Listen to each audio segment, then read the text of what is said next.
السلام علیکم جی، welcome to Fatima Arain channel. امید ہے آپ سب بالکل خیریت سے ہوں گے۔ عشق کا شین کی نیکسٹ ایپیسوڈ پیش کرنے سے پہلے میں آپ سب سے ریکویسٹ کروں گی کہ اگر ابھی تک آپ نے چینل کو سبسکرائب نہیں کیا تو پلیز چینل کو ضرور سبسکرائب کر لیں اور ساتھ ہی ساتھ بیل آئیکن پر بھی کلک کر دیں۔ تو آئیں چلتے ہیں ناول عشق کا شین کی ایپیسوڈ نمبر 50 کی طرف۔ لیکن یہ سب ابلیس کے تکبر کی وجہ سے ہوا، اور اللہ تو اس کے تکبر کو جانتا تھا، اس سے تو کچھ چھپا نہیں۔ بے شک لیکن اللہ کے ہاں روز ازل سے سب طے ہے، اور دیکھیں اللہ کے ہاں جرم کے ارتکاب سے پہلے سزا نہیں، بلکہ اس کی رحمت تو ایسی ہے کہ ارتکاب جرم کے بعد بھی موقع دیتا ہے توبہ کا۔ ابلیس میں تکبر تھا، اللہ جانتا تھا، لیکن اللہ برائی پر گرفت نہیں فرماتا، برائی کرنے پہ گرفت فرماتا ہے۔ وہ عدل ہے، ظلم نہیں کرتا۔ ابلیس کا تکبر جب تک نہاں تھا وہ اپنے مقام پر رہا، کھل کر سامنے آ گیا تو گرفت ہو گئی، اور اللہ حکیم ہے، کون جانے اس نے سجدے کا حکم ہی ابلیس کے تکبر کو بے نقاب کرنے کے لیے دیا ہو، مگر اس کے بعد تو سزا دی جا سکتی تھی۔ ابلیس کو سزا سنا دی گئی، وہ رائندہ درگاہ ہوا، جہنم اس کا ٹھکانہ ٹھہرا۔ ابلیس نے جان لیا کہ اب بچت کی کوئی صورت نہیں، اور یہ سب کچھ آدم علیہ السلام کی وجہ سے ہوا تھا، تو ان سے اس کی نفرت بھی فطری تھی۔ وہ تو جہنم رسید ہوا تھا، اس نے سوچا اپنے ساتھ بنو آدم کو بھی گھسیٹے، کچھ نہیں تو یہ خوشی تو حاصل ہو کہ اس کی وجہ سے جہنم میں پہنچا، اسے بھی ساتھ لے آیا۔ سو اس نے مہلت مانگ لی، اور اللہ نے مہلت عطا فرما دی۔ کیوں نہ ملتی مہلت؟ اللہ قادر مطلق ہے، ہر چیز کا مالک، کائنات کا شہنشاہ، اس کی شان کون سمجھ سکتا ہے؟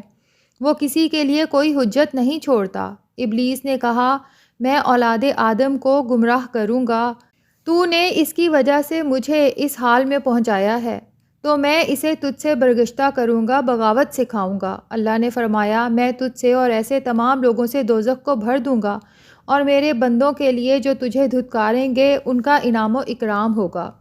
اب یہ شیطان کی عیاری تھی، جو اس کی فطرت کا بڑا جزو ہے، کہ اس نے مسجود ملائکہ کو اس پستی میں پہنچانے کا بیڑا اٹھا لیا جس کی وجہ سے وہ پستی میں گرا تھا۔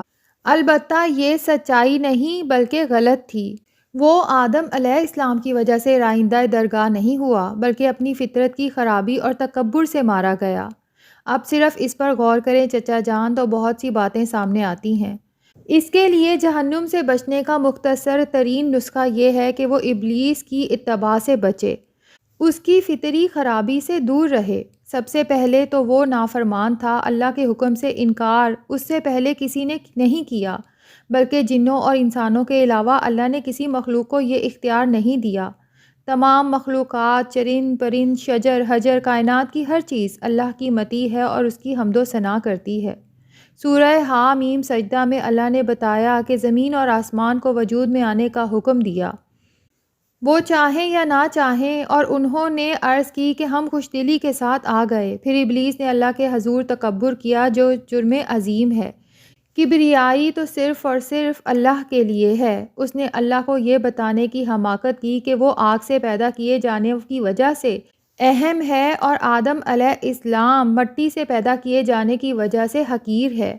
وہ بھول گیا کہ سب کو پیدا کرنے والے سے مخاطب ہے، جو سب کچھ جانتا ہے اور ہر چیز پر قادر ہے۔ وہی تو جانتا ہے کون افضل ہے اور کیوں افضل ہے، اور جب چاہے کسی کی فضیلت کو منسوخ کر کے کسی کو فضیلت عطا فرما دے۔ اور غور کریں تو آگ میں سرکشی ہے اور مٹی میں عجز ہے، اور اللہ کو عاجزی پسند ہے، اسی قدر اللہ کو سرکشی ناپسند ہے۔ پھر بات آگے بڑھی تو اسی کی فطرت کا ایک اور پہلو نمایاں ہوا، جہالت، نافرمانی اور سرکشی پہ اصرار۔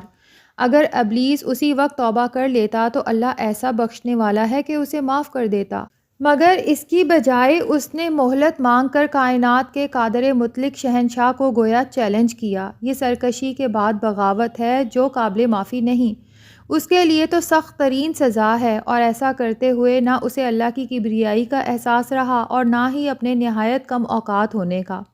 اور آدم علیہ السلام سے غلطی ہوئی تو وہ حد درجہ پشیمان ہوئے، گریہ و زاری کی، توبہ کرنی نہیں آتی تھی، سو اللہ رحیم و کریم نے رہنمائی فرمائی اور الفاظ عطا فرمائے اور پھر بخش دیا۔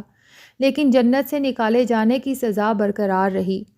تو انسان کے لیے سب کچھ روشن ہو گیا، کون سا رویہ جنت کی طرف لے جاتا ہے اور کون سا جہنم کی طرف، واضح ہو گیا۔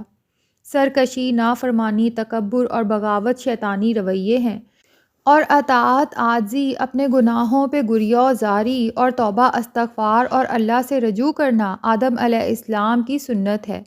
ایمان کے ساتھ یہ سب کچھ بندگی ہے، اور بندگی سے آگے کا درجہ محبت ہے۔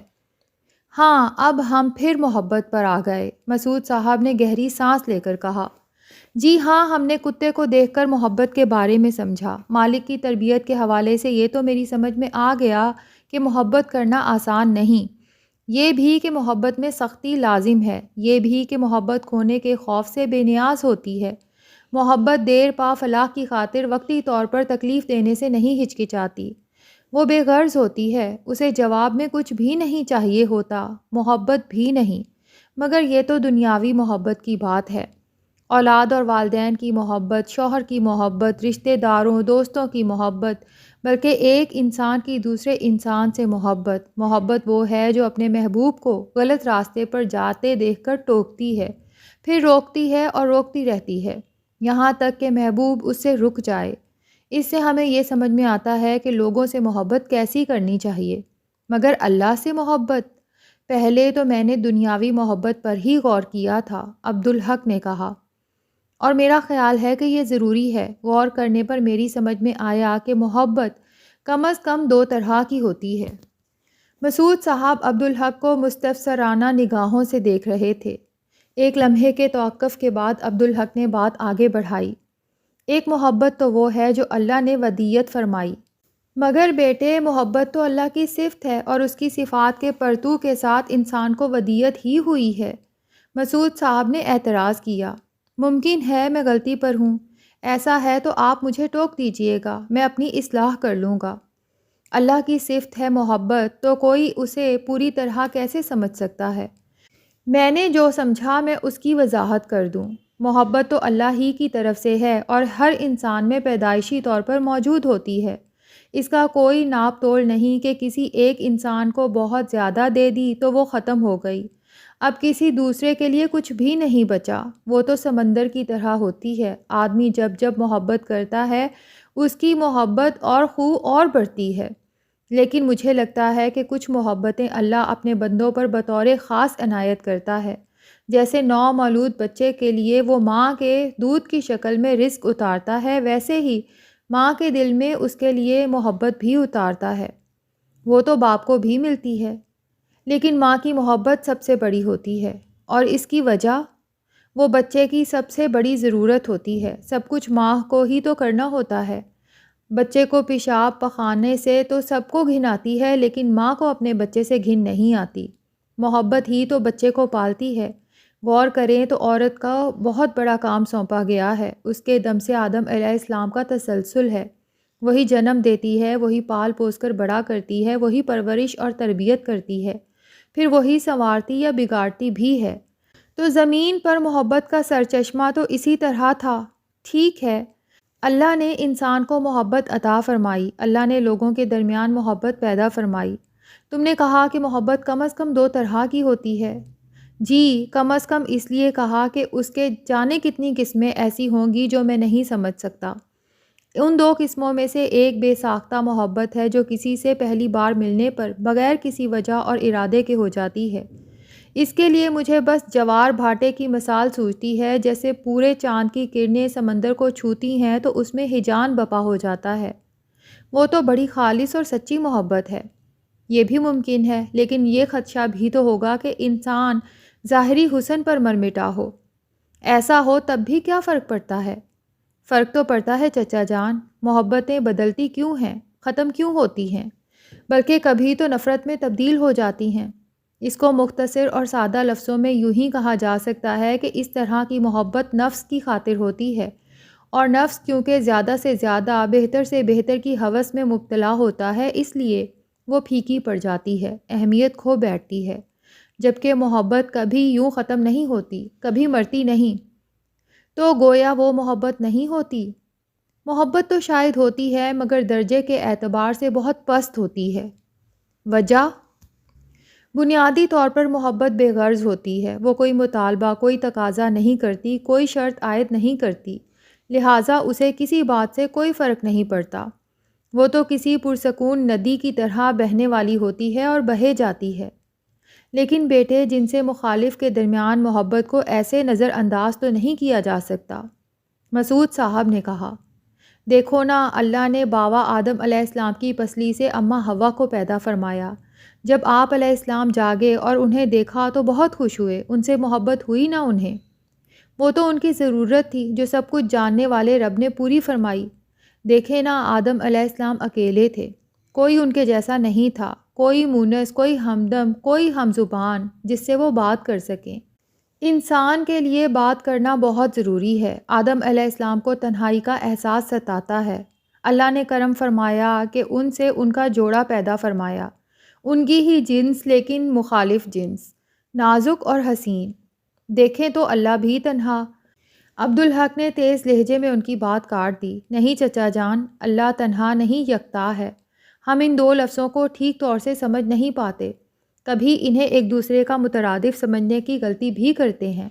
یہ دونوں بالکل مختلف کیفیات ہیں۔ جو یکتا ہے وہ کبھی تنہا نہیں ہوتا، اور جسے تنہائی ستاتی ہو وہ کبھی یکتا نہیں ہو سکتا۔ تو صرف اللہ کی ذات ہی یکتا ہے۔ میرے نزدیک اسی لفظ کو اللہ کے سوا کسی کے لیے استعمال کرنا بدترین شرک ہے۔ دیکھیں، ہر ضرورت، ہر حاجت سے اللہ بے نیاز ہے۔ محتاجی تو مخلوق کے لیے ہے، خالق کے لیے نہیں۔ اللہ تو اپنے آپ میں سب کچھ ہے، اور وہ ہر چیز میں ہے۔ سب کچھ اسی نے بنایا ہے، اور اس کی بنائی ہوئی ہر چیز پر اس کی مہر ملکیت ثبت ہے۔ وہ ہر چیز اور ہر مخلوق میں نہاں بھی ہے اور عیاں بھی۔ ہم انسان ہیں اور انسان بن کر ہی سوچتے ہیں، یہ بات فطری ہے۔ ہم اس سے آگے جا کر سوچ ہی نہیں سکتے، چنانچہ ہم اللہ کو سمجھ ہی نہیں سکتے۔ یہی وجہ ہے کہ اللہ نے ہمارے تجسس کو، جو خود اسی نے ہمیں عطا فرمایا ہے، اپنے بارے میں بے لگام ہونے سے روکنے کے لیے اپنے بارے میں ہمیں بتایا۔ اس نے بتایا کہ وہ بھوک، پیاس، نیند، اونگ اور تھکن سے بے نیاز ہے۔ ضرورتیں، حاجتیں، مجبوریاں مخلوقات کے لیے ہیں، خالق تو ہر چیز سے بلند ہے، بلکہ یہ تمام ضرورتیں تو خود اس نے تخلیق فرمائی ہیں، وجود کے لیے جو اس نے سسٹم بنایا اس کا حصہ ہیں۔ تو صنف نازک کی محبت تو اللہ نے حضرت آدم علیہ السلام کو عطا فرمائی، تو مرد اور عورت کے درمیان محبت تو فطری ہے نا؟ بے شک، بلکہ لازمی ہے۔ اللہ نے حوا بی بی کو آدم علیہ السلام کی پسلی سے تخلیق فرمایا، یعنی وہ ان کے وجود کا حصہ تھیں، اور آدم اپنے وجود سے بہت محبت کرتا ہے۔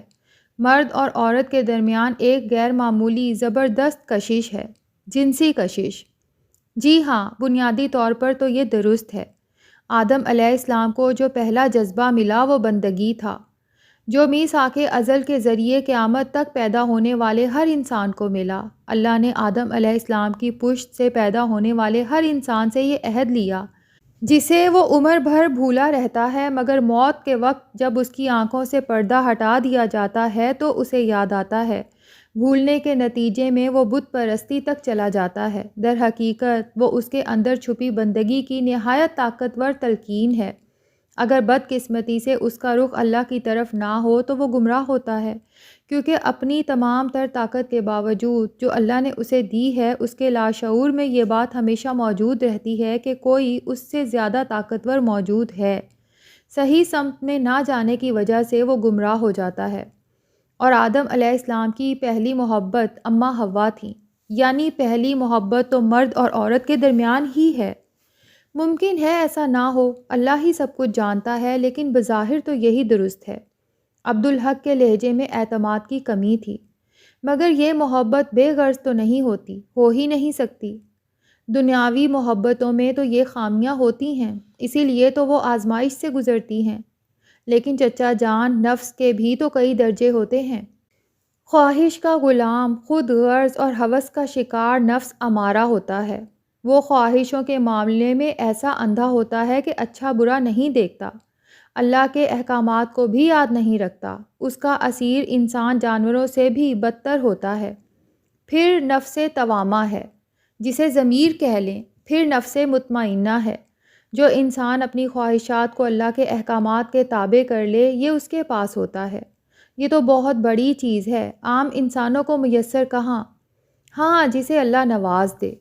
تو ایک زاویے سے دیکھیں تو زندگی در حقیقت انسان کا سفر ہے، نفس امارہ سے لے کر نفس مطمئنہ تک۔ یہ مکمل ہو جائے تو بہت بڑی کامیابی، لیکن نفس توامہ کا نفس امارہ پر پوری طرح حاوی ہو جانا بھی کامیابی ہے۔ بات تو محبت کی ہو رہی ہے۔ اس وقت محبت کے اس پہلو کے بارے میں یہ بات ہو رہی ہے جو جنس مخالف سے متعلق ہے۔ اللہ نے انسان کو عزت اور مرتبہ عطا فرمایا، اسے اشرف المخلوقات اپنا نائب بنایا، صرف صورت شکل میں ہی جانوروں سے ممتاز نہیں کیا اس کو ہر طرح سے برتری عطا فرمائی۔ انسان کے لیے ہر جنس سے مخالف، مرد کے لیے عورت اور عورت کے لیے مرد ایک جیسی نہیں۔ اللہ نے اسے رشتوں کے تقدس کا احساس عطا فرمایا، صنف مخالف کے لیے اسے پاکیزہ جذبے بھی عطا فرمائے، احترام بھی عطا فرمایا۔ جانوروں کی طرح اس کے لیے ہر مادہ مادہ نہیں اور ہر نر صرف نر نہیں۔ ماں باپ، بہن بھائی، اللہ نے رشتے بنا کر محبت کو تقدس عطا فرمایا۔ کچھ عورتوں کو مردوں کے لیے اور کچھ مردوں کو کچھ عورتوں کے لیے حرام کر دیا۔ یہ تہذیب ہے جو انسان کو جانوروں پر فوقیت دلا کر اشرف المخلوقات کا درجہ دیتی ہے۔ یہ محبت کو اعلیٰ و ارفع جذبے کی حیثیت بھی دیتی ہے، اور اللہ نے جن رشتوں کو حرمت عطا فرمائی ان کے سوا ہر عورت کو ہر مرد کے لیے حلال کر دیا، لیکن بے لگام بھی نہیں ہونے دیا۔ جیسے کھانے کے لیے کچھ جانوروں کو حلال کر دیا لیکن ذبح کے بغیر وہ بھی حلال نہیں، اسی طرح حلال عورت بھی نکاح کے بغیر مرد کے لیے حلال نہیں۔ یوں اللہ کریم نے محبت کو تہذیب عطا فرما دی۔ اب یہ بھی دیکھیں کہ جنسی کشش محبت کا ایک اہم جزو تو ہو سکتی ہے، لیکن وہ محبت کے لیے لازم ہرگز نہیں۔ ایک بیٹا اپنے باپ سے اور ایک بیٹی اپنی ماں سے ایسی محبت بھی تو کرتی ہے جو تمام دنیاوی محبت سے عظیم ہو۔ وہاں تو جنسی کشش درمیان میں نہیں ہوتی اور کوئی غرض بھی نہیں ہوتی۔ یہی تو محبت کی عظمت ہے۔ اور اب یہ سوچیں کہ جنسی کشش صرف اور صرف نفس امارہ سے تعلق رکھتی ہے، اور نفس امارہ بے لگام ہوتا ہے، اعتدال اور شعور سے اس کا کوئی تعلق نہیں ہوتا، اس کا پیٹ کبھی نہیں بھرتا، اس کی خواہش بڑھتی رہتی ہے، اسے اللہ کے احکامات کی کوئی پرواہ نہیں ہوتی، وہ حرام و حلال سے بھی بے نیاز ہوتا ہے، وہ اپنی طلب کی شدت سے آدمی کو اندھا کر دیتا ہے، جانور بنا دیتا ہے۔ اس لیے انسان کا پہلا کام اس منہ زور گھوڑے کو لگام دینا ہے، لیکن یہ گھوڑا نہیں جسے سدھایا جا سکے، اس پر پوری طرح قابو تو کبھی پایا ہی نہیں جا سکتا۔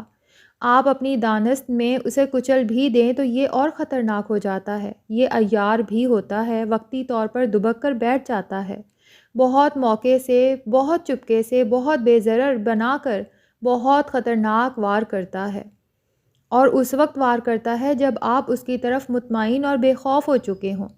اس لیے کہا جاتا ہے کہ اس کی طرف سے ہمیشہ چوکنا رہنا چاہیے۔ یہ نفس امارہ ہی ہے جس کی وجہ سے بہن بھائی، باپ بیٹی جیسے مقدس رشتوں کے باوجود مرد اور عورت کے درمیان تنہائی کو بہت بڑی آزمائش قرار دیا ہے۔ کہا جاتا ہے کہ باپ اور بیٹی بھی تنہا ہوں تو ان کے درمیان تیسرا شیطان ہوتا ہے۔ تو انسان سے انسان کی محبت بھی ہر لحاظ سے دشوار ہے۔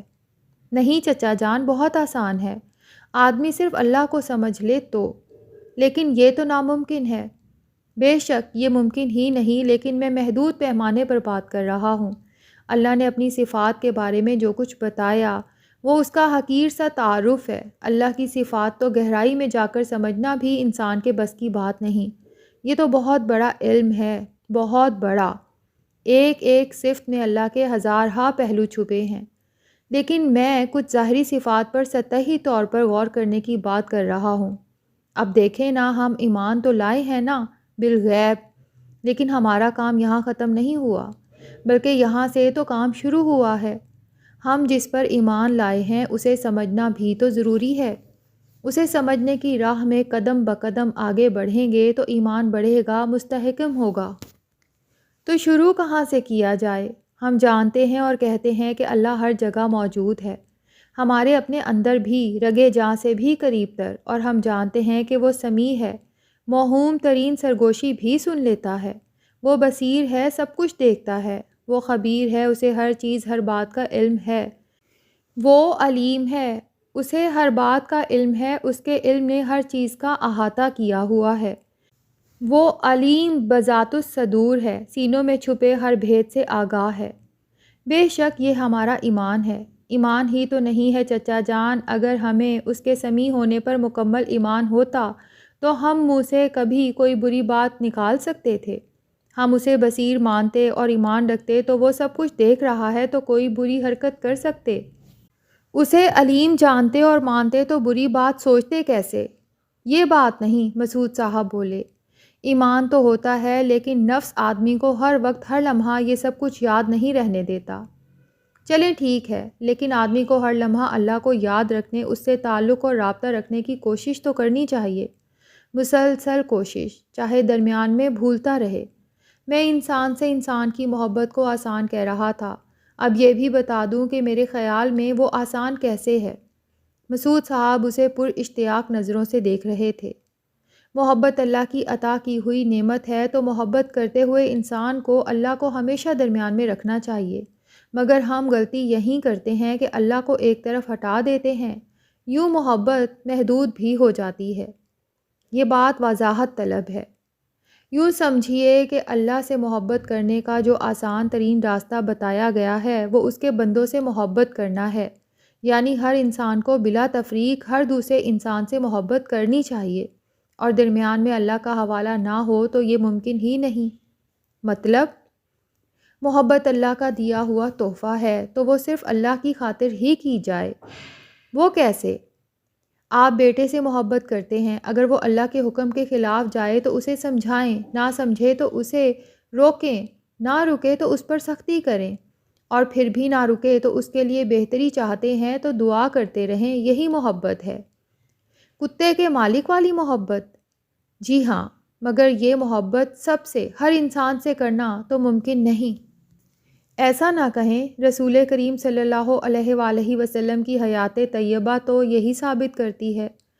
تب ہی تو آپ صلی اللہ علیہ وآلہ وسلم رحمت للعالمین ہیں۔ کیا دشمن، کیا ایذا پہنچانے والے، کیا توہین کرنے والے، آپ صلی اللہ علیہ وآلہ وسلم نے ہمیشہ سب کی بہتری چاہی، پیار محبت سے سمجھایا، دلیل دے کر سمجھایا، ترغیب دے کر سمجھایا، ڈرا کر سمجھایا، نہ مانے تو ان کے لیے دعا کی۔ آپ صلی اللہ علیہ وآلہ وسلم کے بس میں ہوتا تو دنیا کا ہر آدمی ایمان لے آتا۔ آپ صلی اللہ علیہ وآلہ وسلم کی تو بات ہی اور ہے، عام آدمی کے بس کی یہ بات کہاں نہیں ہے، لیکن اتباع تو ضروری ہے، اور یہی تو امر بالمعروف اور نہی عن المنکر ہے، اور یہی محبت ہے۔ اور آدمی جب بھی کسی سے محبت کرے تو اللہ کی خاطر کرے، اس سے ایک فائدہ یہ بھی ہوگا کہ غلط محبت وہ کر ہی نہیں سکے گا، اور اس کی کوئی غرض ہوگی تو وہ بھی پیچھے چلی جائے گی، کوئی خطرہ نہیں رہے گا، اور وہ ترک محبت کرے تو وہ بھی اللہ کی خاطر کرے۔ مسعود صاحب کسی گہری سوچ میں ڈوبے ہوئے تھے، پھر انہوں نے سر اٹھایا۔ یہ تو بالکل ٹھیک ہے، اس کا دوہرا فائدہ ہے، ساتھ ہی ساتھ آپ اللہ سے محبت کی حد میں بھی قدم رکھ دیتے ہیں۔ جی ہاں، یہی بات ہے، اور اس طرح محبت آخرت میں بھی اجر کا کام بن جاتی ہے۔ بے شک۔ اور دوسری محبت؟ وہی تو میں نے کتے سے سیکھی، بلکہ میرا تو خیال ہے کہ اللہ نے وہ ہماری رہنمائی کے لیے ہی کتے کو عطا فرمائی۔ کتا احسان کے صلے میں محبت کرتا ہے، اور احسان اور عنایت کا تسلسل بن جائے تو احسان کرنے والے کو اپنا مالک مان لیتا ہے۔ اب دیکھیں کہ اس کی محبت اطاعت سے شروع ہوتی ہے، اور مالک مان لینے کے بعد وہ مکمل سپردگی بن جاتی ہے۔ اطاعت میں تو وہ صرف حکم مانتا ہے، ہر حکم، اور اس میں یہ نہیں دیکھتا کہ اس کی جان بھی جا سکتی ہے، لیکن سپردگی میں وہ ایک ایسا یقین پا لیتا ہے جو غیر متزلزل ہوتا ہے۔ اسے یقین ہوتا ہے کہ مالک جو بھی اس کے ساتھ کر رہا ہے اس میں اس کی بھلائی ہے۔ دھتکارے جانے پر وہ خفا نہیں ہوتا، مالک سے منہ نہیں موڑتا، دور جا کر بیٹھ جاتا ہے، لیکن مالک ہی کو تکتا رہتا ہے۔ وہ ہفتوں اس کی طرف توجہ نہ کرے مگر وہ اس کا در نہیں چھوڑتا، وہ پیٹتا ہے تو بھی وہ اس کے پیروں میں لوٹتا رہتا ہے۔ مالک اس کی جان لینا چاہے تو وہ اس کے لیے بھی بخوشی تیار ہو جاتا ہے۔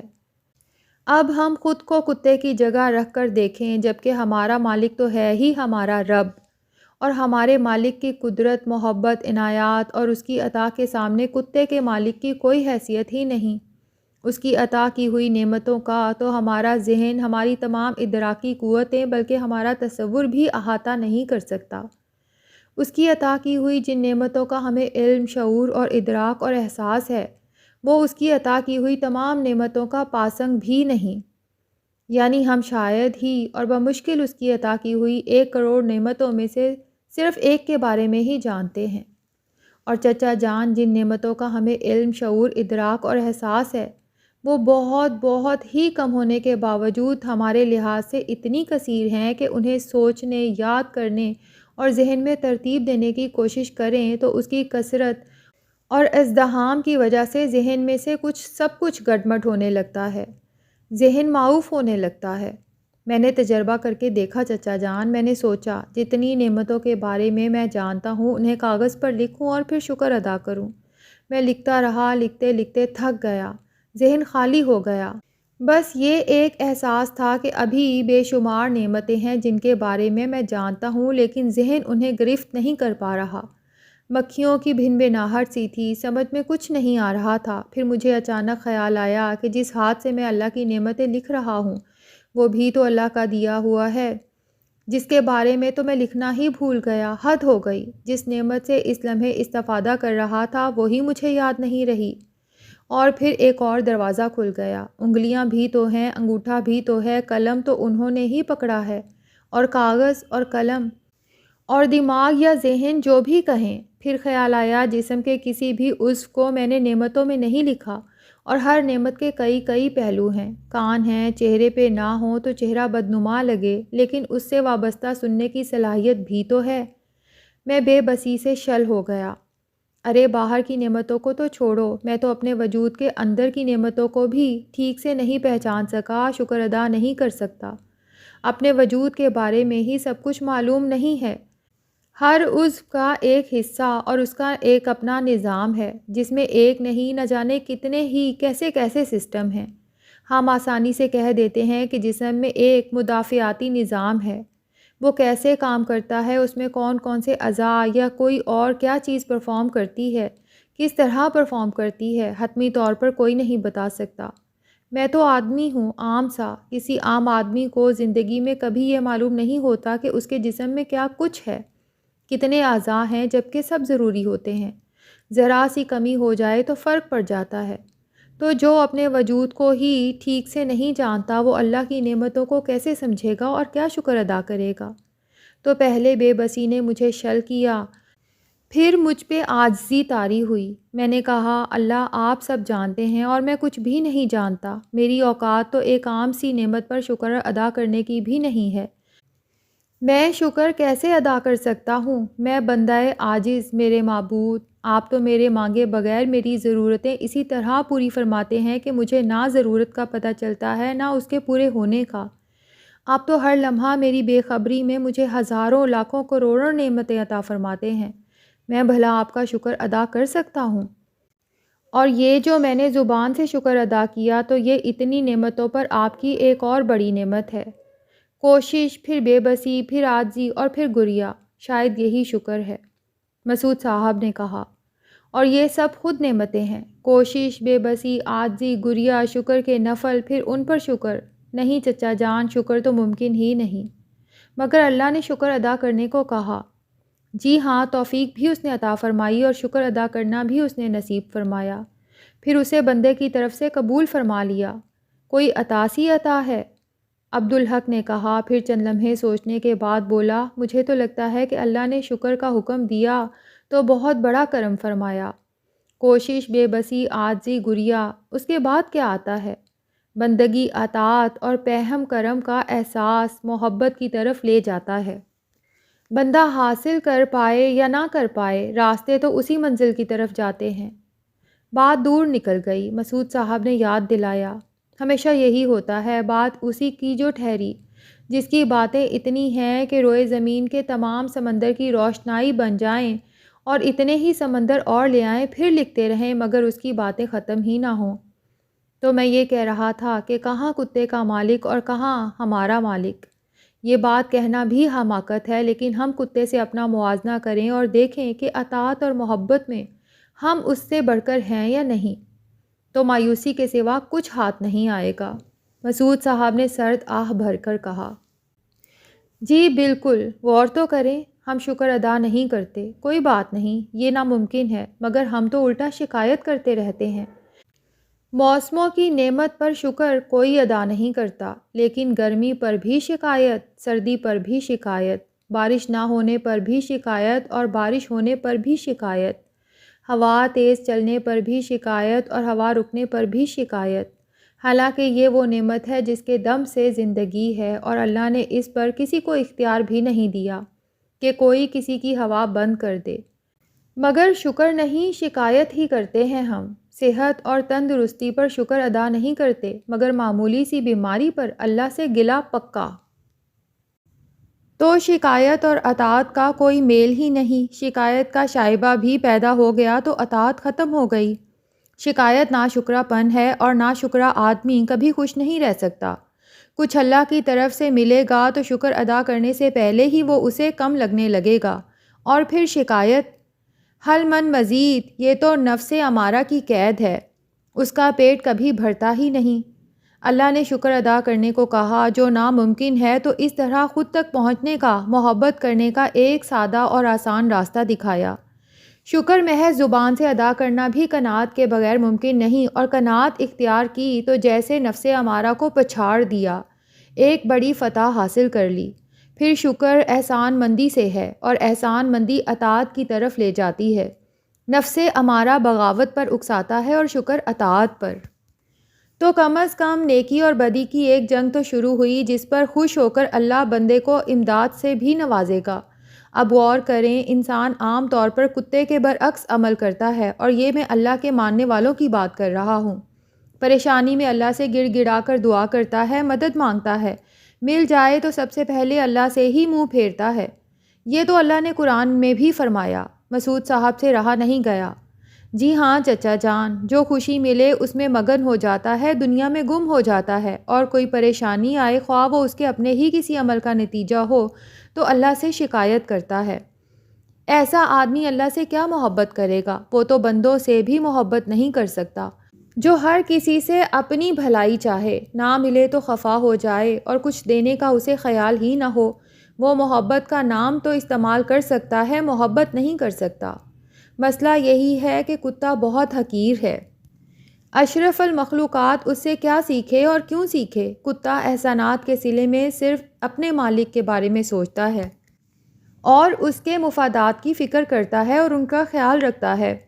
اس سے سیکھے تو آدمی کی زندگی کا کوئی ایک لمحہ بھی اللہ کے خیال سے خالی نہ ہو، اور وہ یہ سیکھ لے کہ اللہ کی طرف سے جو کچھ بھی ہے اس کی بہتری کے لیے ہے، چاہے وہ بہتری اسے نظر نہ آ رہی ہو اور نہ ہی اس کی سمجھ میں آ رہی ہو، اور وہ یہ یقین کرنا سیکھ لے کہ اس کی خواہش میں اس سے جو کچھ اسے نہیں ملا اس میں بھی اس کی بہتری ہے، جو نہیں ملا اس میں اس کے لیے ضرر تھا، شرر تھا، اور اللہ نے اسے اس سے بچا لیا۔ جب اس کا یہ یقین ایمان کو پہنچ گیا تو سمجھو کہ فلاح پا گیا۔ یہ اللہ سے محبت کا زینہ ہے۔ اطاعت مکمل کیے بغیر محبت تک نہیں پہنچا جا سکتا، اور اللہ سے محبت کے لیے آسان ترین بنیاد یہی ہے کہ آدمی جس سے محبت کرے اللہ کی خاطر کرے۔ مسعود صاحب کسی گہری سوچ میں ڈوبے ہوئے تھے، پھر انہوں نے سر اٹھایا۔ تم کہتے ہو کہ محبت بے غرض ہونی چاہیے؟ جی چچا جان، کیونکہ غرض محبت کو پستی کی طرف لے جاتی ہے، اور سورہ بقرہ کی ایک آیت میں اللہ نے اپنی محبت کی ترغیب دلائی ہے اپنے بندوں کو۔ آپ شاید 165ویں آیت کی بات کر رہے ہیں۔ آیت نمبر تو مجھے یاد نہیں، البتہ یہ یقین ہے کہ دوسرے پارے میں ہے۔ عبدالحق نے آیت پڑھی۔ ہاں، میں اسی آیت کی بات کر رہا ہوں۔ بڑی بلیغ آیت مبارکہ ہے، اور میرے خیال میں تو اللہ نے حکم دیا ہے کہ اس سے محبت کی جائے سب سے بڑھ کر۔ عبدالحق نے کہا، پھر چند لمحے سوچنے کے بعد آیت کا ترجمہ بیان کیا۔ اللہ اس آیت میں فرماتا ہے کہ لوگوں میں کچھ ایسے ہیں جو بناتے ہیں اللہ کے سوا دوسروں کو مد مقابل۔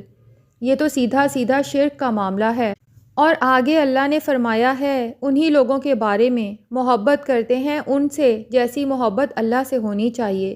یہ وہ محبت ہے جو میری سمجھ میں آتی ہے کہ اطاعت، عبودیت، بندگی سے آگے کا معاملہ محبت ہے، یعنی وہ بد نصیب ان جھوٹے خداؤں کی عبادت، ان کی اطاعت کرتے ہیں، بلکہ اس سے بھی آگے بڑھ کر ان سے محبت کرتے ہیں، جبکہ ایسی محبت کا سزاوار صرف اور صرف اللہ ہے۔ اور آگے اللہ نے ایمان کامل کی شرط بیان فرمائی ہے، فرماتے ہیں کہ حالانکہ وہ لوگ جو ایمان والے ہیں سب سے بڑھ کر محبوب رکھتے ہیں اللہ کو، سب سے بڑھ کر اپنے مال، اہل و عیال، دنیا کی ہر چیز سے بڑھ کر اللہ سے محبت کرنا، یہ ایمان ہے۔ اور حضرت انس رضی اللہ تعالیٰ عنہ سے ایک متفق علیہ روایت ہے کہ رسول کریم صلی اللہ علیہ وآلہ وسلم نے فرمایا، 3 چیزیں ہیں جس میں وہ ہوں گی ایمان کی حلاوت پا لے گا۔ جو شخص اللہ اور اس کے رسول صلی اللہ علیہ وآلہ وسلم کو سب سے بڑھ کر محبوب رکھے، اور جو کسی دوسرے کو صرف اللہ تعالیٰ کی خاطر دوست رکھتا ہے، اور جو شخص کفر میں لوٹ جانے کو اس طرح برا سمجھے، اللہ نے اسے اس سے نکال لیا ہے جس طرح آگ میں جانا برا سمجھا جاتا ہے۔ اور بیٹے، بے غرض تو صرف اللہ کی ذات ہے جو ہر ضرورت، ہر حاجت سے بے نیاز ہے اور سب کا حاجت روا ہے۔ مسعود صاحب نے مزید کہا، جی اس میں تو کوئی شک نہیں۔ عبدالحق نے کہا، وہ بہت تیزی سے سوچنے کی کوشش کر رہا تھا۔ تو محبت اور غرض آپس میں متصادم ہیں۔ غرض کے باوجود آدمی کسی سے محبت کر سکتا ہے۔ اچانک عبدالحق کے ذہن میں روشنی کا جھماکا سا ہوا۔ اس سے تو میں نے انکار نہیں کیا، لوگ کہتے ہیں، لیکن غرض ان کی محبت کو پس پشت کر دیتی ہے، اور وہ محبت غرض پوری ہونے کے بعد ختم ہو جاتی ہے۔ اس نے کہا، اب آپ پھر کتے کی طرف پلٹیں۔ کتا جب کسی کو اپنا مالک مان لے تو پھر وہ اس سے کسی قسم کی غرض نہیں رکھتا، کھانا بھی اپنے مالک سے ہی مانگتا ہے، لیکن کوئی اور کھانے کو کچھ دے تو انکار نہیں کرتا۔ مسعود صاحب نے اعتراض کیا، اہم بات یہ ہے کہ مانگتا صرف اپنے مالک سے ہے، اس کے سوا کسی اور سے نہیں مانگتا۔ ہمیں اس معاملے میں بھی کتے سے سیکھنا چاہیے۔ میں تو کچھ نہیں سمجھا۔ دیکھیں چچا جان، کئی باتیں ہیں الگ الگ۔ اللہ ہر حاجت سے پاک ہے، تمام مخلوقات کا بشمول جن و انسان حاجت روا ہے۔ وہ ہر چیز کا مالک ہے، کائنات میں، 7 آسمانوں میں، 7 زمینوں میں، اور ان کے درمیان جو کچھ ہے، خواہ وہ اس نے کسی کے بھی مصرف میں دیا ہو، صرف اس کا ہے۔ کوئی نہیں جو کسی کو کچھ دینے کی قدرت رکھتا ہو، کوئی نہیں جو کسی کی مدد کر سکتا ہو۔ ساری کی ساری عزت، تمام کا تمام علم، ساری کی ساری طاقت اور تمام کے تمام وسائل، سب کچھ صرف اس کا ہے، اور وہ قادر مطلق ہے، اس کے حکم کے بغیر پتہ بھی نہیں ہلتا۔ اللہ کو یہ بہت پسند ہے کہ اس کے بندے اپنی ہر ضرورت کے لیے اس کی طرف دیکھیں، اس سے مانگیں، اسی سے مدد چاہیں۔ یہ بندگی ہے، اور اس بندگی کے اگلے مرحلے پر ہے جس کا سزاوار صرف اور صرف اللہ ہے، جو ایمان والے اس سے کرتے ہیں۔ اور اللہ کو یہ بہت ناپسند ہے کہ اس کے بندے اس کے سوا کسی اور سے کچھ مانگیں، کچھ امید رکھیں۔ تو بندہ اپنی کسی غرض کی خاطر کسی دوسرے بندے سے محبت کرے تو یہ اللہ کو پسند ہوگا؟ اس غرض کے لیے تو اسے اللہ سے سوال کرنا چاہیے، اور اس کے باوجود وہ اس بندے کی محبت کو محسوس کرے تو وہ بے غرض محبت اچھی ہے؟ بلکہ بندگی کا اعلیٰ درجہ تو شاید یہ ہے کہ اللہ نے جو چیز میرے تصرف میں دی ہے اس سے استفادے کے لیے بھی میں اللہ سے دعا کروں، مانگوں کہ اس کے اذن کے بغیر تو میں نوالا اپنے منہ تک نہیں پہنچا سکتا۔ یہ اس بات کا اظہار ہوگا کہ ہمارے پاس جو کچھ ہے اللہ کی طرف سے ہے، وہ ہمارا نہیں، اللہ ہی کا ہے۔ سبحان اللہ، مسعود صاحب نے بے ساختہ کہا۔ بات واضح ہو گئی، لیکن عبدالحق اب جیسے کسی کیفیت میں تھا، اس کی آواز اور لہجے میں عجیب سا جوش اور بہاؤ تھا۔ اور اللہ سے محبت کرنی ہے تو اس کے بندوں سے محبت کرو، جو کچھ کرو اللہ کی خاطر کرو، دوستی اللہ کی خاطر، دشمنی اللہ کی خاطر، محبت اللہ کی خاطر، نفرت اللہ کی خاطر۔ کسی کو کچھ دو تو اللہ کی خاطر، اور کسی سے کچھ روکو تو اللہ کی خاطر۔ اس کا صاف اور صریح مطلب یہی ہے نا کہ اپنی غرض، اپنے مفاد کے لیے محبت نہ کرو، ہر قدم اللہ کی راہ میں اٹھاؤ۔ دوستی، دشمنی، صلح اور قتال سب اللہ کے لیے۔ کاش اللہ مجھے بھی ایسا بنا دے، یہی تو ہے اللہ کی محبت۔ مجھے بھی، آمین، مسعود صاحب نے جلدی سے کہا۔ بہت دیر خاموشی رہی، جیسے دونوں ہی کے پاس بولنے کو کچھ نہ رہا ہو۔ پھر عبدالحق ہی اس کیفیت سے باہر آیا، یہ محبت کی بات تو ضمناً ضروری ہوگی، ورنہ مجھے یاد آتا ہے کہ بات دعا پر چلی تھی۔ آپ نے کہا تھا کہ کوئی دعا ہے جو آپ کرنا چاہتے ہیں لیکن اس سے ڈر جاتے ہیں۔ مسعود صاحب شرمندہ سے ہو گئے۔ ہاں یہی بات ہے، اب یہ تو ہو نہیں سکتا کہ آپ کسی ایسی چیز کے لیے دعا کریں جس کو اللہ نے حرام قرار دیا ہو۔ معاذ اللہ۔ مسعود صاحب کی آواز میں لرزش تھی۔ اور آپ اللہ کے قائم کردہ نظام میں خلل ڈالنے والی دعا بھی نہیں کرتے۔ الحمدللہ۔ تو اپنے لیے نقصان کی دعا کیسے کر سکتے ہیں؟ دعا تو بندہ فائدے ہی کے لیے کرتا ہے نا، اور سب سے بڑا فائدہ آخرت کا فائدہ ہے۔ ہاں میاں، اسی کے لیے دعا کرتا ہوں میں۔ تو پھر ڈرنے کا کیا سوال؟ اوقات اور اہلیت کی بات کی تھی نا میں نے۔ مسعود صاحب خجل سے ہو گئے۔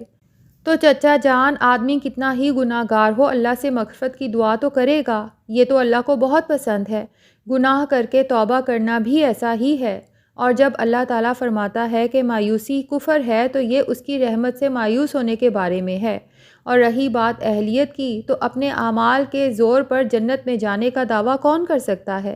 لیکن وہ جہنم سے پناہ تو مانگے گا نا اللہ کی، اور جنت کے لیے دعا بھی کرے گا، اور اہلیت نہ رکھنے کے باوجود کرے گا، اور اللہ سے امید رکھے گا کہ اس کی مغفرت کا دامن بے حد وسیع ہے، اس کی رحمت بے پایاں ہے۔ اعمال کی خرابی اور نیک اعمال کی کمی کے باوجود اللہ چاہے گا تو اسے بچا لے گا، اللہ چاہے گا تو اسے جنت سے نواز دے گا، اور وہ تو ایسا نوازنے والا ہے کہ چاہے تو جنت کے بھی اعلیٰ درجے میں جگہ عطا فرما دے۔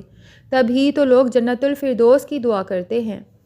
تم ٹھیک کہہ رہے ہو میاں، مسعود صاحب نے سرد آہ بھر کر کہا، لیکن اللہ کبھی کسی پیغمبر کی دعا پر بھی تو خفا ہو جاتا ہے۔ یہ بات ٹھیک ہے، عبدالحق نے کہا، اور کسی سوچ میں ڈوب گیا۔ وہ کچھ یاد کرنے کی کوشش کر رہا تھا۔ آپ کا اشارہ سورہ ہود کی آیات کی طرف ہے جن میں طوفان نوح علیہ السلام کا ذکر ہے، اس نے سوال کیا۔ سورہ کے بارے میں تو یقین سے نہیں کہہ سکتا، لیکن ہے حضرت نوح علیہ السلام سے ہی متعلق، اور ان کے اس بیٹے کے متعلق جسے انہوں نے کشتی میں سوار ہونے کا کہا تھا لیکن اس نے انکار کر دیا اور غرق ہو گیا۔ ہاں وہی، مجھے بہت ڈر لگتا ہے اس سے۔ ایک فرق ہے نا چچا جان، دوسروں کے لیے دعا کرنا ایک مختلف بات ہے، خواہ وہ آپ کا بیٹا ہی کیوں نہ ہو۔ کسی کو نہیں معلوم کہ دوسرے کسی شخص کا اللہ کے ساتھ کیا معاملہ ہے، اچھا یا برا، لیکن دوسروں کے لیے دعا کرنے کو اللہ پسند فرماتا ہے۔ کہتے ہیں کہ اللہ دعا کرنے والے کو وہی کچھ اور بڑھ کر عطا فرماتا ہے۔ آپ اپنے گمان کے مطابق کسی کے لیے بھی دعا کر سکتے ہیں، لیکن اگر آپ یقینی طور پر جانتے ہوں کہ کوئی منکر، مشرک، کافر یا منافق ہے تو آپ اس کے لیے مغفرت اور بخشش کی دعا نہیں کر سکتے۔ ہاں، اس کے لیے اللہ سے ہدایت اور ایمان کی دعا کر سکتے ہیں۔ منافقوں کے لیے تو اللہ نے حضور صلی اللہ علیہ وآلہ وسلم سے بھی فرما دیا کہ چاہے آپ انہیں معاف فرما دیں، اللہ انہیں کبھی معاف نہیں کرے گا، اور منافق کی تو نماز جنازہ بھی پڑھانے کی اجازت نہیں ہے۔ بہرحال میں کیا کروں کہ مجھے وہ ایک دعا کرتے ہوئے ڈر لگتا ہے۔ عبدالحق کچھ سوچ رہا تھا۔ کوئی بڑی اہم بات ہے جو میرے ذہن کی گرفت میں نہیں آ رہی، اس نے پرخیال لہجے میں کہا۔ مسعود صاحب اسے متوقع نظروں سے دیکھتے رہے۔ دیکھیے، میں سورہ ہود کی ان آیات کا ترجمہ دہراتا ہوں، شاید سمجھ میں آ جائے۔ 45ویں آیت میں ہے، اور پکارا نوح علیہ السلام نے اپنے رب کو، اے میرے مالک، میرا بیٹا بھی میرے گھر والوں میں سے ہے، اور بے شک تیرا وعدہ سچا ہے، اور تو سب حاکموں سے بڑا حاکم ہے۔ یہ ہے اطاعت، اللہ کا وعدہ یاد دلاتے ہوئے کیسی عاجزی ہے، اور آخر میں تو سب حاکموں سے بڑا حاکم ہے، یعنی بے شک تیرا فیصلہ اٹل ہے، مسعود صاحب نے کہا۔ اور 46ویں آیت میں اللہ کا جواب ہے۔ عبدالحق نے جیسے ان کی بات سنی ہی نہیں۔ ارشاد ہوا، اے نوح علیہ السلام، واقعہ یہ ہے کہ وہ نہیں ہے تمہارے گھر والوں میں سے، بے شک اس کے کام ہیں خراب۔ یعنی واضح فرما دیا کہ اللہ کے منکر اور کافر کا ایمان والوں سے کوئی تعلق نہیں، اگرچہ وہ تعلق اللہ ہی کی طرف سے ہے۔ باپ بیٹے کا تعلق اپنا بنایا ہوا تو نہیں ہوتا نا۔ اس نے گہری سانس لی، پھر آگے فرمایا، لہٰذا نہ درخواست کرو تم مجھ سے ایسی جس کے بارے میں نہیں ہے تمہیں کچھ علم، البتہ میں تمہیں نصیحت کرتا ہوں کہ نہ ہو جانا تم جاہلوں میں سے۔ یہ تو بالکل واضح ہے، اس میں کوئی اشتباہ نہیں۔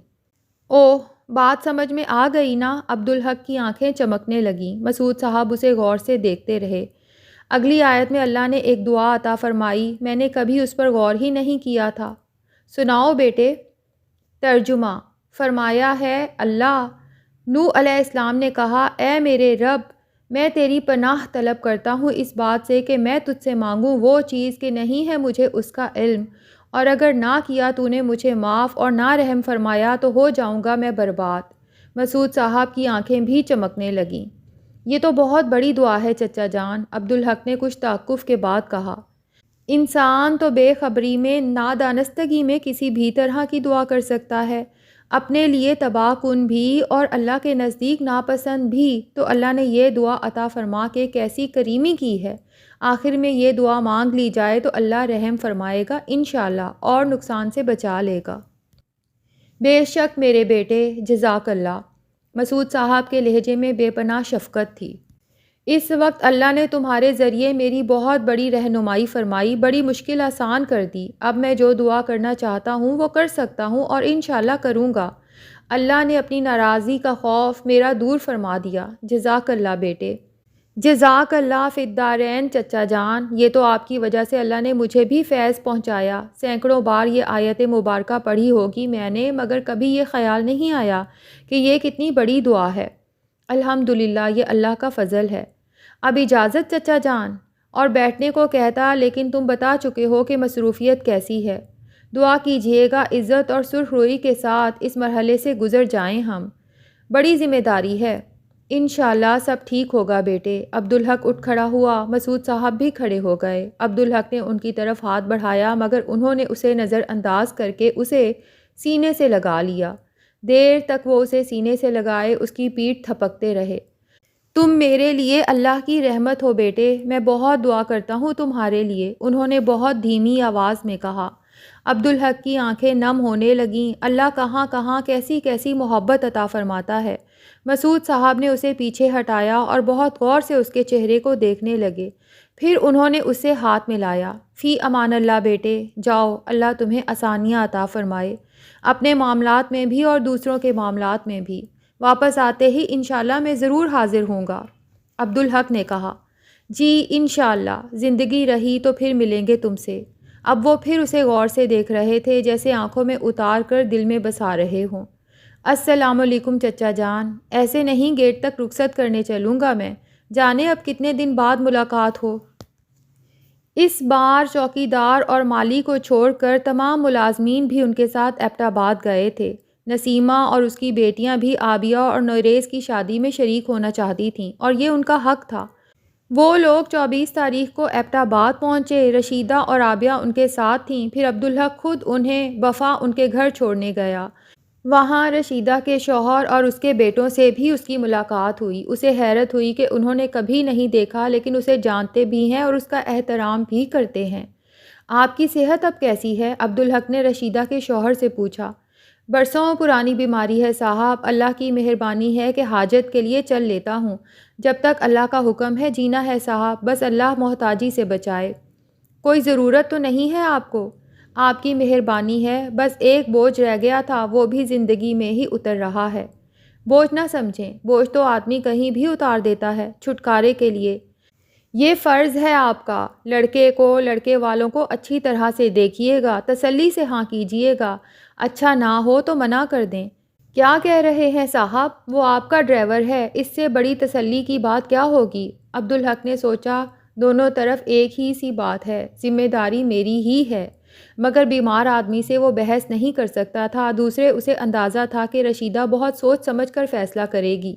وہ واپس چلے آئے۔ نور الحق جب سے ایبٹ آباد آیا تھا مسحور تھا، حیرت سے ادھر ادھر دیکھتا، اوپر دیکھتا، اونچے اونچے سرسبز پہاڑ نظر آتے، اور ایبٹ آباد سے بفا کے سفر میں تو وہ بہت خوش تھا۔ ابتدا میں وہ سڑک کے ایک پہاڑ اور دوسری طرف کھائی دیکھ کر ڈرا تھا، مگر پھر گرد و پیش کی خوبصورتی نے ڈر نکال دیا۔ بابا، یہ جگہ تو کراچی اور لاہور جیسی نہیں ہے، اس نے عبدالحق سے کہا۔ اسے یہ بھی اچھا لگ رہا تھا کہ یہاں اسے بابا کے ساتھ رہنا ہے، اور ساجد بھائی بھی ساتھ تھے۔ تمہیں اچھی نہیں لگی؟ عبدالحق نے اسے پوچھا۔ نہیں بابا، یہ تو بہت اچھی ہے، اور بابا اتنے اونچے درخت تو میں نے کبھی نہیں دیکھے، اس نے کہا۔ یہ لاہور اور کراچی میں نہیں ہوتے، یہ پہاڑی علاقے کے درخت ہیں، یہ اونچے اور پتلے ہوتے ہیں۔ یہ کیسے درخت ہیں؟ ان میں چیڑ ہے، اخروٹ ہے، دیودار ہے، بڑی مہنگی لکڑی ہوتی ہے ان کی۔ اور بابا، سیب، خوبانی اور آلوچے میں نے درخت پر لگے کبھی نہیں دیکھے تھے۔ ہاں بیٹا، یہاں بڑی نعمتیں ہیں۔ یہ ایبٹ آباد بھی شہر ہے، تمہیں نہیں لگتا؟ نور الحق نے نفی میں سر ہلایا۔ لاہور جیسا تو نہیں لگتا۔ یہ پہاڑی علاقے کے شہر ہیں، بہت بڑے نہیں ہوتے۔ وہاں پہنچنے کے بعد انہوں نے 1 مہینے کے لیے ملازموں کا بندوبست کیا تھا۔ لاہور کے تمام ملازم تو یہاں مہمان تھے اور انہوں نے 2 ڈرائیور بھی رکھے تھے۔ ساجد اور زبیر نے مخالفت کی تھی، لیکن عبدالحق نے کہا کہ یہاں پہاڑی سڑکیں ہیں جن کے وہ عادی نہیں، وہ یہاں مشق تو کر سکتے ہیں، آزادانہ گاڑی چلانا مناسب نہیں۔ اس وقت بھی ڈرائیور ان کے ساتھ تھا۔ اس نے کہا ایبٹ آباد میں بہت جگہ ہیں گھومنے کی، کل ٹھنڈیانی چلیں سر جی؟ دیکھیں گے، عبدالحق نے کہا۔ گھر میں بڑی رونق تھی، ملازماؤں نے گھر کو آئینے کی طرح چمکا دیا تھا۔ نور الحق وہاں بہت خوش تھا، اس کے لیے تو وہ دوہری خوشی تھی۔ ایک تو ماموں اور آپی کی شادی ہو رہی تھی، اب آپ ہمیشہ اس کے ساتھ رہیں گی اور ماموں بھی۔ دوسرے یہ ایبٹ آباد اسے بہت اچھا لگا تھا۔ اگلی صبح وہ بہت سویرے اٹھ گیا۔ وہ بڑے کمرے میں آیا تو بابا بیٹھے اخبار پڑھ رہے تھے۔ کھڑکیوں کے پردے سمیٹ دیے گئے تھے، سامنے پہاڑ نظر آ رہے تھے۔ گھر سے اتنا خوبصورت منظر اس نے کبھی نہیں دیکھا تھا۔ یہ پہاڑ یہاں سے کتنی دور ہوں گے بابا؟ اس نے پوچھا۔ عبدالحق نے اخبار سے نگاہیں ہٹا کر اسے دیکھا، پھر کھڑکی سے نظر آنے والے پہاڑ دیکھے اور مسکرایا۔ تمہارا کیا اندازہ ہے بیٹے؟ مجھے تو بہت قریب لگ رہے ہیں۔ تمہیں وہاں لے کر چلیں گے تو خود ہی دیکھ لینا۔ آپ وہاں لے کر چلیں گے مجھے؟ سچ بابا؟ ناشتے کے بعد ہم چلیں گے، ذرا دیکھو تو جا کر ناشتہ تیار ہوا یا نہیں۔ اور نور الحق نے باہر جا کر شور مچا دیا کہ جلدی سے ناشتہ دیا جائے۔ ناشتے کے بعد وہ نور الحق کو لے کر باہر آیا، جیپ سے چابی نکالی، ڈرائیور نے گاڑی کا دروازہ کھولا۔ گاڑی میں چلیں گے بابا؟ نور الحق کے لہجے میں ہلکی سی مایوسی تھی۔ ہاں، اور وجہ بھی تمہاری سمجھ میں آ جائے گی، سوال نہ کرو، صبر کرو۔ جی بابا۔ ڈرائیونگ سیٹ پر بیٹھتے ہوئے اسے نوریز یاد آیا۔ کیسے عادی ہو گیا تھا وہ اس کا، لیکن اس نے نوریز کو اس کے گھر والوں کے ساتھ ہی مری بھیج دیا تھا، بہت اصرار کر کے۔ نوریز جانا نہیں چاہتا تھا، مگر اب وہ اسے مس کر رہا تھا۔ وہ گاڑی سٹارٹ کر ہی رہا تھا کہ یہاں پر جو ڈرائیور رکھے تھے ان میں سے ایک بھاگتا ہوا آیا۔ سر، مجھے حکم کریں، کہاں چلنا ہے؟ عبدالحق اسے منع کرنا چاہتا تھا، مگر کچھ سوچ کر اس نے پچھلی سیٹ کا دروازہ کھولا۔ بیٹھ جاؤ، ابھی تو گاڑی میں خود ہی ڈرائیو کروں گا، اس نے کہا۔ پھر اگلی سیٹ کا دروازہ نور الحق کے لیے کھولا۔ آؤ بیٹے۔ نور الحق اور ڈرائیور محمد حسین کے بیٹھنے کے بعد اس نے گاڑی سٹارٹ کی اور اسے باہر نکال لیا۔ 5 منٹ بعد اس نے گاڑی قبرستان کے سامنے روک دی۔ تم یہیں رکو، اس نے محمد حسین سے کہا۔ پھر وہ نیچے اترا اور دوسری طرف کا دروازہ کھول کر نور الحق سے کہا، آؤ بیٹے۔ نور الحق نے حیرت سے ادھر ادھر دیکھا۔ لیکن بابا، ہم تو اس والے پہاڑ پر جانے والے تھے۔ وہاں بھی چلیں گے، پہلے ایک ضروری کام تو کر لیں، آؤ نا۔ نور الحق نیچے آ گیا۔ عبدالحق نے محمد حسین کو اشارہ کیا۔ وہ نیچے اترا اور ڈرائیونگ سیٹ پر جا بیٹھا۔ عبدالحق نے نور الحق کا ہاتھ تھاما اور قبرستان میں داخل ہو گیا۔ نور الحق نے حیرت سے ادھر ادھر دیکھا۔ یہ کون سی جگہ ہے بابا؟ یہ قبرستان ہے بیٹے۔ قبرستان؟ نور الحق نے حیرت سے دہرایا۔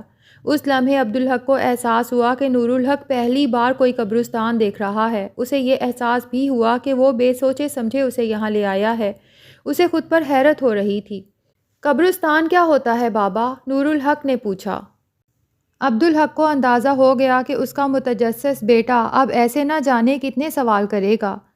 اسے احساس ہوا کہ نادانستگی میں وہ ایک ایسا کام کر بیٹھا ہے جو اسے یوں بے سوچے سمجھے نہیں بلکہ بہت سوچ سمجھ کر کرنا چاہیے تھا۔ اسے پہلے نور الحق کو اس کے لیے تیار کرنا چاہیے تھا۔ وہ نور الحق کا سوال سنتے ہی ٹھٹک کر وہیں رک گیا تھا، جیسے قدم اٹھانا ہی بھول گیا ہو۔ بتائیں نا بابا۔ نور الحق نے اسے چونکا دیا۔ وہ اسے سوالیہ نظروں سے دیکھ رہا تھا۔ اس نے ہونٹوں پر انگلی رکھ کر بیٹے کو چپ رہنے کا اشارہ کیا، پھر بلند آواز میں بولا، السلام علیکم یا اہل القبور۔ بابا، آپ کسے سلام کر رہے ہیں؟ بعد میں بتاؤں گا، تم بھی ایسے ہی سلام کرو۔ نور الحق کی نگاہوں میں الجھن تھی، لیکن اس نے عبدالحق کی بات پر عمل کیا۔ اس نے مضبوطی سے نور الحق کا ہاتھ تھاما اور آگے بڑھا۔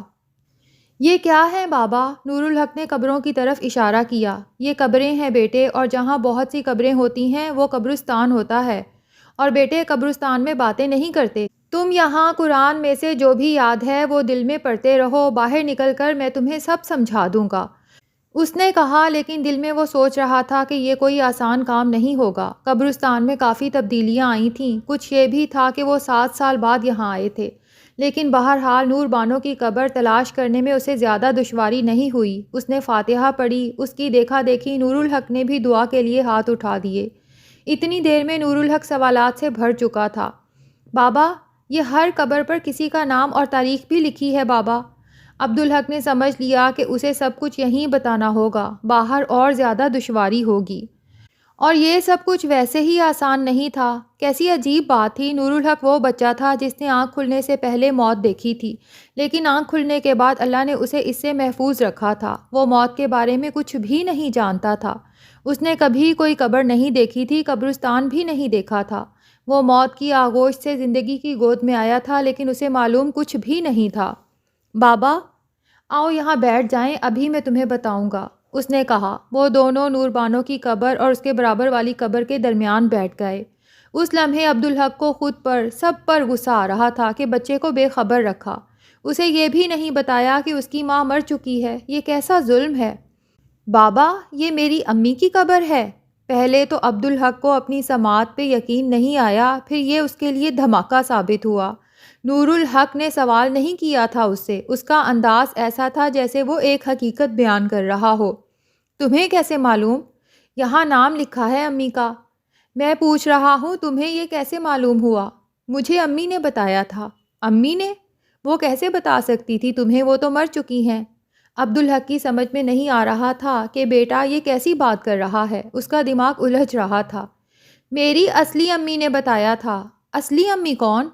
عبدالحق نے کہا، لیکن کہتے کہتے اس کی سمجھ میں آ گیا کہ نور الحق کا اشارہ ارجمند کی طرف ہے، تو ارجمند نے نور الحق کو حقیقت بتا دی ہے، مگر یہ کیا کہ وہ خود کو اصلی ماں کہتی ہے۔ میری اصلی ماں یہ والی نہیں؟ نور الحق نے قبرستان کے کتبے کی طرف اشارہ کیا۔ وہ جو زندہ ہیں۔ تمہاری اصلی ماں یہ تھیں، عبدالحق نے غصے سے کہا۔ اصلی امی وہ نہیں جنہیں تم امی کہتے ہو۔ اسے ارجمند پر غصہ آ رہا تھا۔ جسے دین کی اتنی سمجھ ہو اور جو باعمل بھی ہو، وہ ایسی بے انصافی کر سکتا ہے مرے ہوئے کے ساتھ؟ نہیں بابا، اصلی امی تو وہی ہیں، نور الحق کے لہجے میں اصرار تھا۔ یہ تمہیں کس نے بتایا، تمہاری امی نے؟ نہیں بابا، وہ تو ہمیشہ یہ کہتی ہیں کہ میری امی کا نام نور بانو ہے۔ وہ بہت پیاری تھیں، اللہ میاں نے انہیں اپنے پاس بلا لیا اور جاتے جاتے وہ مجھے امی کی گود میں دے گئیں، اور یہی سچ ہے۔ نہیں بابا، میری اصلی امی وہ ہیں جن کا نام ارجمند ہے۔ یہ انہوں نے تمہیں بتایا ہے؟ عبدالحق نے کڑے لہجے میں پوچھا۔ نہیں بابا، یہ تو میں نے خود سمجھا ہے۔ کیسے؟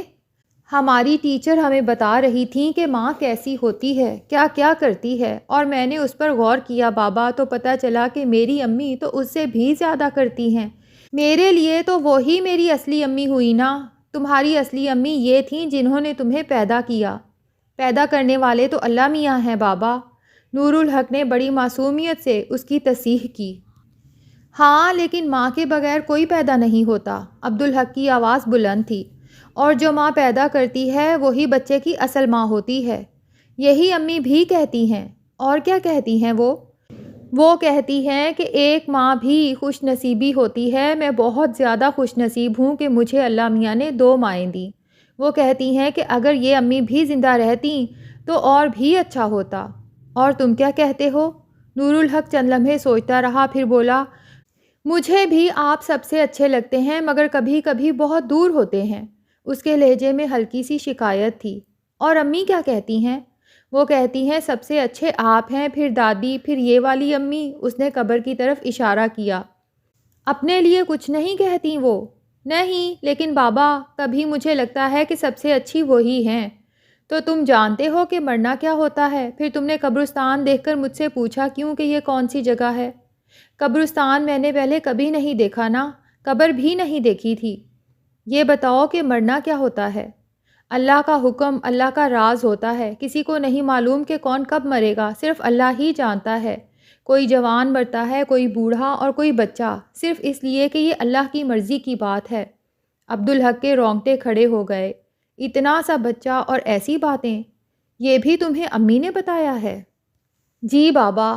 تمہیں کمی تو محسوس ہوتی ہوگی ماں کی۔ نہیں بابا، کمی کیسی، امی تو میرے پاس ہیں۔ مگر تمہاری امی تو مر چکی ہیں۔ امی سے سب کچھ ملتا ہے تو کمی کیسی؟ نور الحق نے سادگی سے کہا۔ اور بابا کبھی کبھی مجھے لگتا ہے کہ یہ امی ہی میری اصلی امی ہیں۔ یہ کیوں لگتا ہے تمہیں؟ عبدالحق کے لہجے میں خفگی تھی۔ آپ کو برا لگا؟ میری بات کا جواب دو، عبدالحق نے سخت لہجے میں کہا۔ اس لیے کہ سب کہتے ہیں کہ میں امی جیسا ہوں اور مجھے بھی یہی لگتا ہے۔ اس سے کیا فرق پڑتا ہے؟ میری مس کہتی ہیں کہ بچوں کی صورت زیادہ تر اپنے ماں باپ سے ملتی ہے۔ ضروری نہیں، نانا، دادا، نانی، دادی، چچا، ماموں، خالہ اور پھپھو کسی سے بھی مل سکتی ہے، مگر بابا امی سے تو میرا ایسا کوئی بھی رشتہ نہیں۔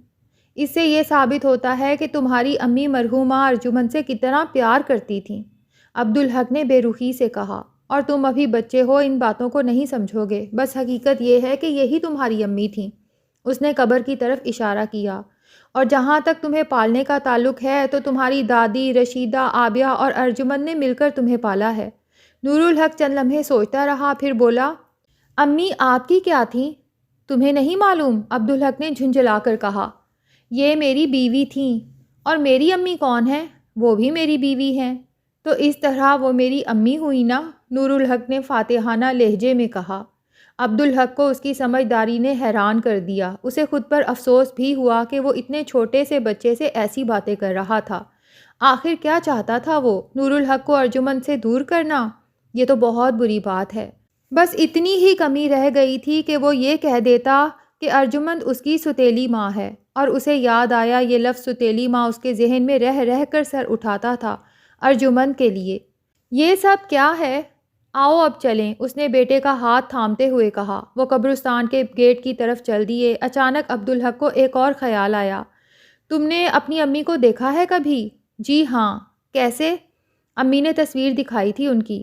اب وہ گاڑی کے پاس پہنچ چکے تھے۔ عبدالحق کو احساس ہوا کہ ابھی اس بارے میں اور بات کرنا چاہتا ہے اور ڈرائیور کے سامنے یہ مناسب نہ ہوتا، چنانچہ اس نے محمد حسین سے کہا، تم گاڑی لے کر گھر چلو، ہم پیدل آئیں گے۔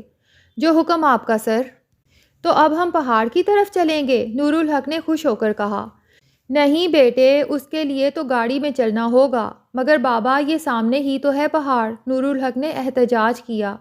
یہ دیکھنے میں قریب لگ رہا ہے بیٹے، ہم چلتے جائیں تو یہ پیچھے ہٹتا جائے گا۔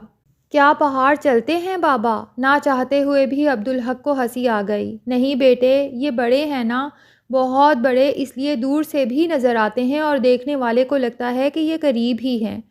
ابھی ہم چلے تو تھک جائیں گے، پھر گھر پہنچنا بھی بھاری لگے گا، اس لیے بعد میں گاڑی پر چلیں گے، پھر تم خود دیکھ لینا۔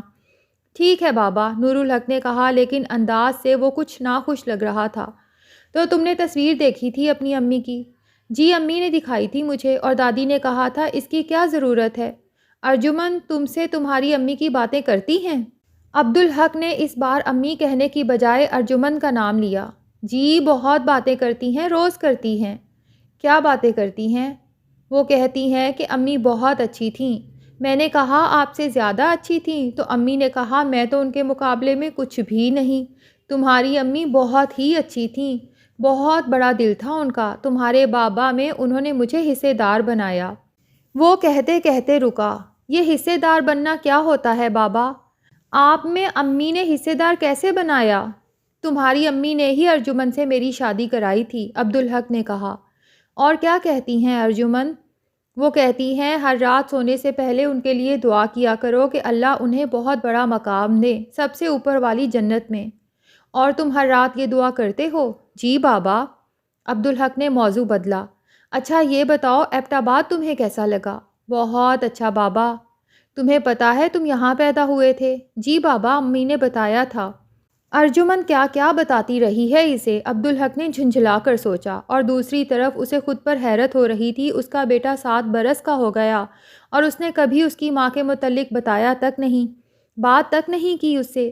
کیا وجہ ہے اس کی؟ اور آج اچانک اسے کیا ہو گیا کہ اس نے نور الحق سے یہ سب باتیں کیں، اور ارجمن کے بارے میں اس کا یہ رویہ فطری تو نہیں کہ وہ نور الحق کو اس سے برگشتہ کرنے کی کوشش کر رہا تھا؟ ارجمن کے لیے اس کے دل میں کدورت ہے کیا؟ ہے تو کیوں ہے؟ وہ بہت اچھی بیوی ہے، ماں نہیں ہوتے ہوئے بھی بہت اچھی ماں ہے، مگر وہ جانتا تھا کہ وجود میں چھپی تاریک کوٹھڑیوں کو سڑک پر راستہ چلتے نہیں کھوجا جاتا ہے، اس کے لیے تنہائی اور یکسوئی کی ضرورت ہے، اور یہ کام وہ اکثر کرتا رہتا تھا۔ اچھا تمہیں سب سے اچھی جگہ کون سی لگتی ہے؟ اس نے نور الحق سے پوچھا۔ حق نگر، نور الحق نے ایک لمحے میں جواب دے دیا۔ اسے حیرت ہوئی، سوال کرتے ہوئے اس کے ذہن میں بس کراچی، لاہور اور ایبٹ آباد تھا، حق نگر تو تھا ہی نہیں۔ اور حیرت اس پر بھی تھی کہ ایبٹ آباد کی خوبصورتی اور کراچی لاہور کی رونقوں پر اس کا بیٹا حق نگر کو کیوں فوقیت دے رہا ہے؟ کیوں بیٹے؟ اس کا نام آپ کے نام پر جو ہے، نور الحق نے سادگی سے کہا۔ عبدالحق کو اس پر شدت سے پیار آیا۔ یہ محبت کی بات ہے۔ پھر اسے خیال آیا کہ یہ محبت ارجمند نے تربیت کی طرح اس کے بیٹے کو سونپی ہے، اس کا کریڈٹ ارجمند کو جاتا ہے۔ بس اتنی سی بات؟ وہ میرے دادا کی زمین ہے بابا۔ وہ اس کے لیے ایک اور جھٹکا تھا۔ یہ تمہیں کس نے بتایا؟ اس نے پوچھا۔ اس کے ذہن میں حمیدہ کا تصور ابھرا۔ امی نے؟ کیا بتایا انہوں نے؟ وہ کہتی ہیں کہ یہاں میرے دادا آپ کے بابا کا گاؤں تھا، چھوٹا نہیں بہت بڑا گاؤں۔ نور الحق نے دونوں ہاتھ پھیلا کر گویا گاؤں کی وسعت کو بیان کیا۔ اور دادا وہاں کے بادشاہ تھے، اور وہ بہت اچھے بادشاہ تھے، سب کا خیال کرتے تھے، کسی کو کسی پر ظلم نہیں کرنے دیتے تھے، بہت بڑا دل تھا ان کا، اور وہ بڑے بہادر تھے، بہت بڑی حویلی تھی اور آپ بھی وہیں رہتے تھے۔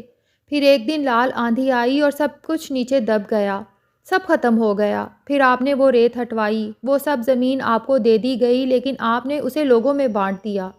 وہ کہتی ہیں کہ آپ بھی دادا جیسے ہیں، آپ نے لوگوں کی مدد کی، اس لیے وہاں کے لوگوں نے اس کا نام آپ کے نام پر رکھ دیا۔ امی کہتی ہیں کہ اپنی زمین سے آدمی کا تعلق سب سے گہرا ہوتا ہے۔ آپ بھی اپنی زمین سے محبت کرتے ہیں تو میں بھی کرتا ہوں۔ امی کہتی ہیں کہ مجھے بھی آپ کی اور دادا کی طرح بہت اچھا آدمی بننا چاہیے، اور بہت بڑا آدمی بھی۔ تم وہاں خوش رہ سکتے ہو؟ عبدالحق نے بے یقینی سے پوچھا۔ جی بابا، بہت زیادہ۔ وہ گھر کے قریب پہنچ گئے۔ اچانک ایک کار ان کے قریب آ کر رکی۔ عبدالحق نے اس کی طرف دیکھا۔ کرنل صاحب ڈرائیونگ سیٹ پر تھے۔ وہ نیچے اترے اور انہوں نے عبدالحق کو گلے سے لگا لیا۔ کیسے ہو بھائی، کب آئے؟ جی کل ہی آئے ہیں، برسوں کے بعد، کرنل صاحب نے کہا۔ پھر نور الحق کو حیرت اور اشتیاق سے دیکھا۔ یہ وہی بچہ ہے نا تمہارا؟ انہوں نے نور الحق سے ہاتھ ملایا۔ جی یہ وہی ہے، نور الحق نے کہا۔ اور اس کی ماں کیسی ہیں؟ عبدالحق کو حیرت بھی ہوئی اور الجھن بھی۔ نہ جانے کیسے کرنل صاحب کو یہ غلط فہمی ہو گئی تھی کہ نور الحق اس کی مرحوم بیوی کا نہیں بلکہ اس بیوی کا بیٹا ہے جو زندہ بچ گئی تھی۔ اب نور الحق کے سامنے وہ اس پر بات نہیں کرنا چاہتے تھے۔ جی وہ ٹھیک ہیں، اس نے آہستہ سے کہا۔ اور آپ کیسے ہیں؟ الحمدللہ۔ اچھا یہ بتاؤ، وہ تمہارا ملازم اب بھی تمہارے پاس ہے؟ میری بیوی اسے اپنا بھائی سمجھتی ہے، اور میں بھی، اس کی شادی کرانے کے لیے ہی ہم یہاں آئے ہیں۔ مجھے خوشی ہوئی یہ سن کر۔ بھلے لوگ ہو تم، احسان ماننے والے، ورنہ ملازم کے احسان کو تو اس کا فرض سمجھ لیا جاتا ہے۔ سب اللہ کی طرف سے ہے کرنل صاحب، عبدالحق نے کہا۔ اب آپ سے ملاقات تو رہے گی نا؟ عجیب اتفاق ہے ینگ مین، میں 15-20 دن کے لیے لالا موسیٰ جا رہا ہوں۔ عبدالحق کو مایوسی ہوئی۔ وہ ان کی غلط فہمی دور کرنا چاہتا تھا۔ پچھلی بار بھی اسے موقع نہیں ملا تھا، اور اس بار بھی۔ کرنل صاحب نے نور الحق کو پیار کیا، عبدالحق سے ہاتھ ملایا۔ اب میں چلتا ہوں۔ ان کے جانے کے بعد عبدالحق نے بیٹے کا ہاتھ تھاما اور گھر کی طرف چل دیا۔